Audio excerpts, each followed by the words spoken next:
어쨌든 이른 아침 시간에 인터뷰 응해 주셔서 너무 감사드리고요. 예. 자, 첫 번째 질문하겠습니다. 현재 윤석열 전 총장 측에서 대장동 특혜 의혹에 대해서 이재명 지사를 아주 맹렬하게 공격하고 있습니다. 이 해당 의혹은 어떻게 보시는지요?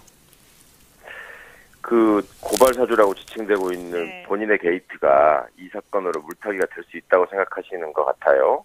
그리고 이 사건이 뭐 드러난 바로는 어쨌거나 투자한 금액보다 많은 수익을 얻어서 네. 그 국민 감정을 자극할 수 있다고 보니까 최대한 정치적으로 이용하고 싶은 생각이 드는 것 같습니다. 근데 보시기에 이 사건의 구조는 정확히 뭡니까? 전문가가 보기에. 글쎄 뭐 전문가라고 하기에 또 변호사님이 더 잘 아시겠지만 네. 그 일종의 큰 위험을 지고 그 시행사가 뛰어들었다가 큰 수익을 얻은 사건이고 네. 그다음에 시기적으로 볼 때 이제 부동산이 급등하는 시기를 잘 탔던 것 같아요. 근데 우리가 근본적으로 이제 부동산 개발과 관련해서 네. 이런 식의 불로소득이 언제까지 용인되어야 될 것인가라는 점에 대해서는 깊은 검토가 있어야 될 것 같고요. 네. 어쨌거나 어쨌든 그동안 벌어진 상황들을 보면은 뭐 금융기관들이 들어가서 시행사와 함께 컨소시엄을 구성해서 뭐 성남시가 제시한 조건들을 받아들이면서 그동안의 어떤 일종의 많은 곳들이 관심을 갖고 있던 금싸라기 땅에다가 투자를 해서 성공을 한 대박을 친 뭐 그런 사업이 아니었나 싶습니다. 네, 그러니까 이명박 박근혜 시절에 그렇죠. 네. 공공개발로 이제 먼저 처음에 이걸 시작을 하려고 했었는데 네. 이거를 민간에서 이제 하겠다라고 하는 생각을 가지고, 왜냐면 공공개발을 하게 되면 먹는 게 별로 없으니까. 그리고 또 공공기관이 잘 못해요, 일을 솔직히. 네. 그런 면이 있어서 이거는 조금 공공에서 손을 떼고 민간이 할 수 있게끔 해달라. 왜냐면 판교라고 하는 아주 따끈따끈한 땅이니까 이제 이렇게 됐던 것 같아요. 그랬는데 그것을 하는 과정에서 이 로비스트 남욱 변호사가 등장을 하는 거죠. 로비스트 남욱 변호사가 국민의힘 쪽에 있는 자기 친구 보좌관하고 연결해가지고 LH공사가 왜 여기에 들어가면 안 되는지를 설명하는 내부 자료를 가지고 와서 야 봐라 이거 좀 문제가 심각하다 이래가지고 이제 LH공사는 손을 떼게 되는 그런 현상이 벌어졌어요. 그 LH는 굉장히 적극적인 의지를 갖고 있었는데 네. 국회에서 그걸 못하게 했다는 거 아니었나요? 그렇죠. 예, 바로 네. 그거예요. LH가 하려고 그랬는데 LH가 국회에서 낸 보고서에 네. LH가 적합하지 않다는 식으로 이제 해석할 수 있는 여러 가지가 있었다는 거죠. 그래서 네. 그 내부 자료를 원래는 바깥에 있는 나무기가 알 수가 없는데 자기 친구 보좌관을 통해서 그 자료를 받아왔다는 거예요. 네. 그래서 그 자료를 가지고 사람들한테 보여주면서 봐라 이렇게 해서 LH가 하게 되면 민간 개발도 안 되고 이것도 안 되고 죽두밥도 안 된다. 이래가지고 이제 LH가 손을 떼게 만드는 역할을 했다는 거죠. 그 네. 과정에서 나무기 그런 변호사법 위반이나 이런 게 잘못됐다라고 해서 기밀이니까 그래서 넘겨졌고 이제 구속까지 됐는데 기소됐는데 1심 무죄, 2심 무죄 나와서 다 풀려나왔고 그러고 나니까 현재는 자기가 미국으로 가셨고. 아니 미국 간 건 그 다음이고 자기가 알고 있는 그 수많은 자료들 그리고 이것이 이제 민간으로 같이 연결해서 하기로 했다는 이 왁구가 나와지니까 아 내가 여기서 더 이상 손을 떼고 딴 데 갈 수는 없다. 왜? 여기 내 먹을 게 많으니까 이렇게 된 거예요 지금. 그런데 그 와중에 이제 유동기라고 하는 그 성남시에 있는 그 분하고 연결해가지고 이 멋진 구조를 짠 거죠. 근데 구조 짤 때 제일 중요한 게 수익을 누가 얼마나 가져갈 것이냐, 태평성대일 때 그렇죠. 네. 가져가냐, 아니면 월대 가져가냐 이게 중요하잖아요. 네. 근데 이 사건에서는 지금 태평성대를 가정하고 한 겁니까? 네? 뭐라고요? 태평성대를 가정하고서 이 왁구를 짠 건 아니고. 아, 처음에 시작할 때. 예. 처음에 시작할 때는 그렇지 않았던 거 아닌가요? 그렇죠. 바로 그거죠. 네. 그러다 보니까 오히려 이 민간에다가 유리하게 주면서 이거 좀 끌고 그렇죠. 가자라고 네. 공공개발에 매달리는 형태였다는 거죠. 처음에는. 그렇죠. 예. 근데 그게 이제 그리고 이 비슷한 모델로 또 의왕시에서 하다가 뭐 실패한 게 있었다고 그러더라고요. 같은 회사는 아니지만. 그러니까 이게 이런 모델이 꼭 반드시 이런 거액의 수익을 보장하는 건 아니었었나 그렇죠. 봐요. 처음에는. 네. 네. 그런데 이제 그러니까 사람들이 이거 너무 리스크가 크다 해서 안 들어가려고 하는 사람도 있었고, 나 들어가야 되겠다는 사람도 있었고, 여러 사람이 있었겠죠. 어쨌든 그래가지고 했는데, 왜 우리 대표님은 안 들어가셨어요? 하는 거 글쎄 몰랐어요? 말입니다. 저는 저희 조 사무실, 변호사님 잘 아시는데 좀 알려주셨으면 좋았을 거예요. 저는 저희 사무실 친한 사람들이 다 이걸 하고 있었더라고요.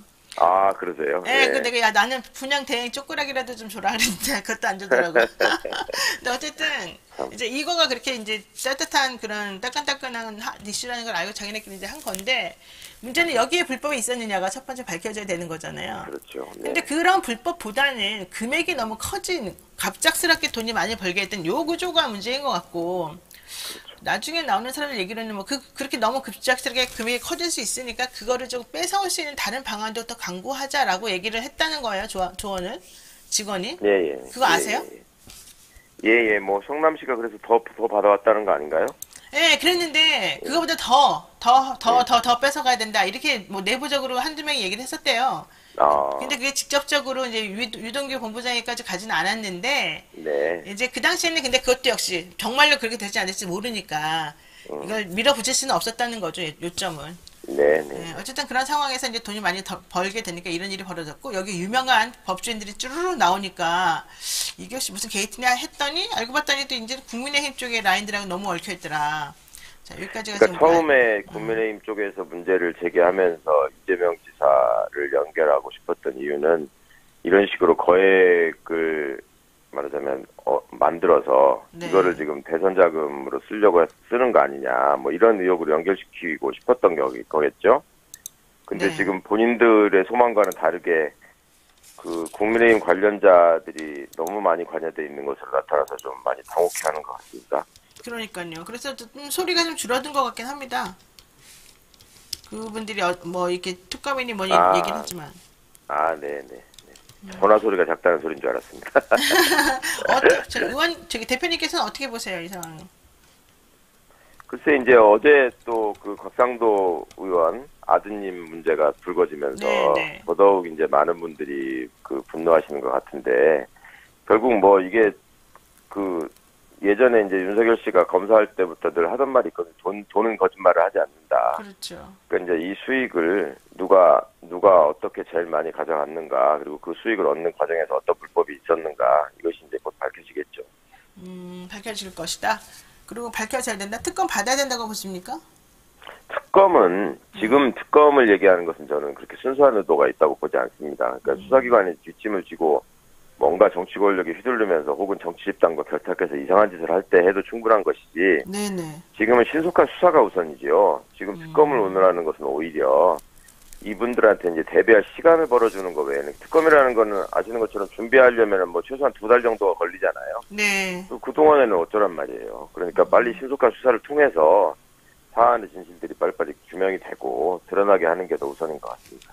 그러니까 일각에서는 곽상도 의원 측의 사업 초기 화천대유 지분 100%를 가지고 있는 이 대주주를 통해서 투자를 했고 그 배당금을 아들의 퇴직금 형식으로 지급받은 거다 이런 거거든요. 그러면 곽상도 의원이 직접 투자한 거나 마찬가지잖아요. 그러니까 그럼 액수가 문제가 워낙 될 수 크다 있어요? 보니까 그거를 무슨 퇴직금으로 받았겠냐. 네. 그러니까 퇴직금이라고 하기엔 너무 크니까 말이 계속 바뀌던데요.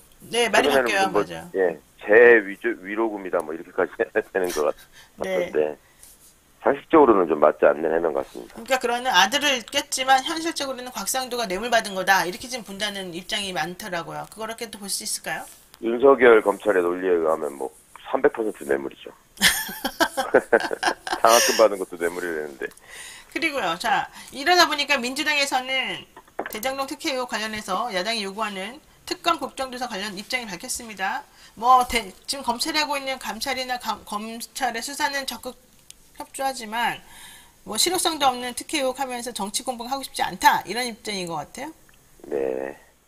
그러면 거기에 대해서는 뭐 자세히 제가 들은 바가 없네요. 보도된 열린우리당은 대로가 어때요 맞겠죠. 입장이? 저희는 오늘 최고위원회에서 논의를 하겠습니다만은 일단 하여튼 신속하고 면밀한 수사가 필요하다는 입장입니다. 제 개인적인 생각은. 그러면은 이 사건이 지금 원래는 윤석열 전 검찰총장의 그 고발 사주 의혹에서 시작이 된 거잖아요. 예, 예. 그래서 이재명 경기지사 대장동 개발 특혜 의혹으로 연결된 건데 이거 물타기라고 보는 입장이 많은데 맞습니까? 그렇죠. 뭐 전형적인 물타기 아니겠습니까? 사건은 사건으로 덮어라. 더 큰 사건으로 덮어서 잊혀지게 해라.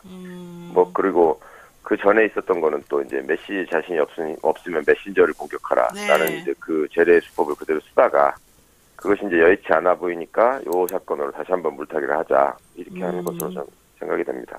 그래요. 지금 의원님 이번에 그 이 사건 고발 사주 의혹으로 제일 피해 본 사람 중에 한 명으로 나오고 있는데요. 지금 네. 5가지 혐의로 이 뭐 관련된 자들을 좀 고발하시지 않으셨습니까? 윤 전 총장, 뭐 김건희 씨, 손준성 뭐 이런 등등. 네, 그렇습니다. 지금 현재 진행은 어떻게 돼가고 있어요? 뭐, 그 사건이 배당됐다, 중앙지검으로 갔다, 뭐, 그 정도 연락만 받은 상태고요.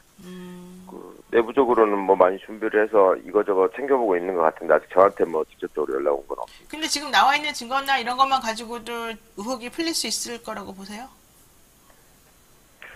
그, 우리가 변호사님도 뭐 법률가시지만 이 정도 명백한 증거를 가지고 수사를 해서 뭐 실패하기도 어렵지 않나요?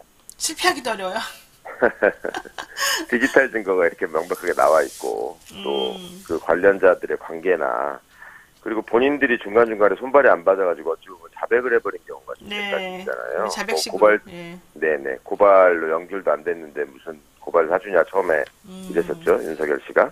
근데 뭐 그게 다 연결됐다는 게 확인이 됐고 우리 그 캠프에 중요한 역할을 하고 있는 장재원 의원께서 네. 아니 제일 친한 정점식 의원한테 줬어야지 왜 김웅 의원한테 뭘 줬단 말이냐 있을 수 없는 일이다 뭐 그랬다가 정점식 의원 받으신 게 확인이 됐고 그럼 본인들도 이제 지금쯤은 이제 인정하셔야죠. 네. 근데 인정은 절대 안 하실 것 같고 이 것 손준성 같습니다. 검사는 나는 절대 쓰지 않았다, 보내지도 않았다 이러는데 어때요? 그 나름 이제 검찰 내 직급으로 차장급이었으니까 본인이 직접 쓰는 위치는 아니죠. 그 네. 누군가를 시켰을 것이고 그 소속 검사가 썼다는 흔적이 발견됐다는 일부 보도도 있었던 걸로 알고 있습니다만. 지금 최 대표님, 최강욱 대표님 고발장은 버전이 3개라는데 사실 3개가 다 네. 똑같잖아요. 다 보셨어요? 네네 다 봤습니다. 이 3개 딱 보시면은 아시죠? 이게 검찰이 쓴 건지 변호사가 쓴 건지 일반인이 쓴 건지. 양식부터 애초에 손준성 검사가 넘겨준 양식이 대검에서 안내하는 고소장 양식이었고요. 네. 정확히 말씀드리면 3개가 아니라 4개였습니다. 그러니까 손준성, 김웅으로 넘어간 텔레그램에 수록되어 있는 고발장, 네. 그다음에 맨 마지막에 접수된 고발장이 있죠. 네. 그리고 중간에 초안 형식으로 정점식 의원이 그 조 변호사인가요? 그분한테 네. 전달했다는 초안 형식의 고발장이 있고, 네. 그리고 그 초안 형식의 고발장을 그대로 이제 문장 그 편집만 한 조 변호사 작성의 고발장 초본이 있죠. 네. 그러니까 이제 3번째 조 변호사 작성의 고발장 초안하고 마지막 접수된 4번째 고발장의 차이는 고발 대리인 이름이 빠져 있고 마지막 고발될 때는 네. 그리고 처음에 조 변호사가 쓰신 고발장은 중앙지검에 접수하는 걸로 돼 있었어요. 아, 네. 근데 그게 검찰총장 귀중으로 바뀌어서 마지막에 접수가 됩니다. 참 함량을 두고 여러 가지 측면에서 뭔가 좀 해보려고 했는데. 그러니까 김웅 의원도 공익제보자 조성은 씨에게 강조했던 말이 절대 중앙지검에 접수하면 안 된다, 대검에다 해야 된다 이 말을 반복했다는 거잖아요. 그러니까요. 그런데 이제 조 변호사가 초안을 받아서 정리하시면서 통상의 그 접수처가 중앙지검이니까 그렇게 썼다가 결국 당에서는 접수할 때는 이제 애초에 그 검찰의 당부 내지는 김웅 의원의 당부 또 그것이 어디서 비롯된 것인지 이제 곧 나오겠습니다만은 그 요청에 의해서 이제 대검으로 검찰총장으로 접수처를 바꾼 거죠. 그러면은 윤 전 총장이 이 내용을 정말 고리가 없고 연결을 몰랐을까요? 그랬다면 총장으로서 너무 무능하다는 걸 자인하는 것밖에 되지 않을까요? 지금 워낙 곤란하고 어마어마한 일이니까 본인이 네. 어떻게든 꼬리를 자르고 싶어하는 심정은 알겠는데 네. 이 거짓말이 좀 지나칩니다. 예를 들면 뭐 손준성 검사 같은 경우는 나하고는 가까운 사람도 아니다. 뭐 내가 말한다고 들을 네, 사람도 네. 아니다. 뭐 네. 추미애 장관이나 제가 심은 사람이다. 이런 식의 얘기까지 하는데 네. 정말 그 정치에 어울리지 않는 그런 거짓말은 좀 안 하셨으면 좋겠습니다. 좋습니다. 자, 이거 하나는 개인적인 거라서 여쭤보겠습니다. 최강욱 대표 지금 열린민주당의 대표잖아요. 네. 열린민주당 내부 사정은 지금 어때요? 어떤 내부 사정이요? 이렇게 뭐에 관련해서? 의원 수도 좀 적고, 네. 뭐 여러 가지 후원도 그렇고 뭐 측면에서. 아, 네네. 뭐 아시는 것처럼 저희가 의원이 3명밖에 없어서 네. 그 교섭단체가 아니다 보니까 국회의 어떤 의사일정 결정 과정이나 또 중요한 정책의 결정 과정에 이제 제대로 참여를 하지 못하고 있는 안타까운 점이 있습니다. 그렇지만 저희들 나름대로 이제 총선 과정에서 제시했던 개혁공학이 실천될 수 있도록 나름의 노력을 하고 있다고 말씀드리고 싶고요. 네. 당의 재정이나 뭐 이런 것들은 생각보다 많은 분들이 후원을 해주시고 관심을 가져주셔서 뭐 대표적으로 뭐 당에서 운영하는 유튜브 채널이 아마 10만 명이 넘어서 그 실버 버튼인가요? 이걸 받은 정당은 저희밖에 없을 겁니다. 축하드려요, 축하드려요. 그래서 하여튼 시민 여러분들의 관심 때문에 그렇게 뭐 그 굶거나 이러진 않습니다. 굶거나 그러잖아요. 제가 봐서 사드릴게요. 제가 이 얘기를 왜 여쭤보냐면 네. 이번에 최강욱 대표도 대선 후보로 나와야 된다 이런 소리가 있어서 그래요. 솔직히 너무 답답하잖아요. 다른 당들 하는 거 보면 뭐 완주를 뭐 목표를 전제로 하든 안 하든 어쨌든 이 시점에서는 한번 나가줘야 되는 거 아닙니까? 좀 큰 소리 치고 왜냐면 검찰 개혁이 제대로 안 된 모양새가 결과적으로 이렇게 나온 거잖아요. 그래서 내부적으로도 많이 고민이 있고요. 이러저러한 논의가 좀 계속되고 있어서 제가 뭐 섣불리 말씀드리기는 그렇고 일단은 뭐 공당으로서 저희가 어떤 전략을 가지고 선거에 임해야 하는가는 굉장히 중요한 문제라서요. 좀 심사숙고하고 있습니다. 지금 안철수 대표도 나온다던데. 그분이야 뭐 늘 나오셔야 되는 분이니까 안 대표님. 그 안철수 대표는 돈이 있으니까 나오고 최강욱 대표는 돈이 없어요? 제일 그렇죠. 본인을 곤란하게 하는 게 뭐예요? 기타금만 해도 수억 원인데다가 아니 저는 사실 개인적으로는 그런 생각을 해요. 대통령 후보 경선 내지는 대통령 후보 선출 절차 때부터 네. 이게 대통령감으로 대통령이 되실만 한 분들이 국민 앞에 좀 제대로 된 모습을 보이면서 네네. 경쟁을 하는 것이 국민에 대한 예의와 도리가 아닌가 네. 그렇게 생각을 합니다. 근데 저 개인을 놓고 이제 여러 가지 제언을 하시는 분들이 계시는데 제가 솔직히 말해서 어디 대통령감입니까? 왜 이렇게 또 겸손하게? 좋습니다. 그래도 하고 싶다는 거죠? 글쎄, 그런 대통령감이 아닌 것 같아서 심심하고 한다니까요. 열심히 노력하신다는 뜻으로 듣겠습니다. 하나만 여쭙고 이제 끝내겠습니다. 네. 자, 이번에 이재명 경기지사가 광주 전남 지역에서 아주 근소한 차이 0.17%포인트로 네. 이낙연 전 대표에게 패배를 했습니다. 이게 이른바 뭐 그 대장동 사건 때문이다 이런 얘기도 나오지만요. 근데 어쨌든 전북 경선에서는 1위를 탈환을 해가지고 누적 득표율은 53%인 걸로 됐어요. 네. 자, 대장동 특혜 의혹이 크게 영향을 미친 겁니까? 아닙니까? 또 앞으로 어떻게 되겠습니까? 저는 대장동 스케일이 그렇게 큰 영향을 미친 것 같지 않다고 보고요. 어, 그 다음에 그 이낙연 캠프나 이재명 캠프에 관여하고 있는 의원분들 제가 개인적으로 친한 분들이 많아서 네. 그 지난주에 얘기를 좀 많이 들었었는데 이낙연 캠프는 상당히 고무되셔가지고 이번 그 전남 경선에서는 네. 조금 많이 앞설 수 많이 있을 것이라고 생각했죠. 기대를 네. 하셨더라고요. 예. 근데 그렇게 되지 않아서 조금 실망하시는 것 같고 애초에 이제 예상이 네. 지금 이재명 지사가 예를 들어서 50% 이상을 득표하게 되면은 2차 그 안 하는 결선이 거예요. 없이 끝나잖아요. 그렇죠. 이게 결선이 없이 그 경선이 끝나지 않게 마무리되지 않겠냐 네. 이렇게 보는 분들이 아직 많은 것 같습니다. 현실적으로. 예. 그런데 이렇게 돼가지고 결론은 모르겠다. 아니 이제 지금 전북에서의 경선 결과나 앞으로는 이제 저기 부울경 쪽하고 수도권이 남았잖아요. 네, 그렇죠. 제주도가 남았고. 네. 예. 이제 수도권 쪽으로 올라올수록 이재명 지사가 조금 더 유리하지 않느냐라고 보는 분들이 많은 그러면은 것 같아요. 50% 넘으니까 그렇게 그냥 끝날 수 있다. 결선 투표가 없을 가능성이 높은 것 같다. 최강욱 대표가 민주당 사람이라면 누구 찍어요? 저한테 잘해주시는 분을 찍겠습니다. 그건 저랑 똑같으시네요. 네, 좋습니다. 최강욱 대표 아까 대선 후보 나갈지 말지 결정하신다고 고민하신다고 했는데요. 자, 네. 언제쯤까지 제가 대답을 기다리면 될까요? 아이고 그것도 뭐 저 대강 저희는 우리 사이에 강원분들이 왜 이래 우리 좀 결정하시는 거라서. 친했잖아요. 좀 대강 얘기해 주세요. 요즘 제가 너무 힘들어요. 이 방송하다 보니까 바깥에서 친했다는 분들이 다 내 뒤통수를 때리는 거예요. 저한테 하나라도 좀 말해주세요. 언제쯤? 아니, 뒤통수 때릴 일은 없고 저희는 하여튼 그 선거 참여 여부나 후보 선출 뭐 9월 이런 말 것들 10월 다 초? 당원들이 결정하시니까 10월 초? 알겠습니다. 10월 초까지 일단 기다려보고요. 저한테 미리 전화 주세요. 네 그렇게 네, 하겠습니다. 고맙습니다. 네, 예, 감사합니다. 오늘 네. 최강욱 대표님하고 얘기 나눴습니다. 고맙습니다. 네.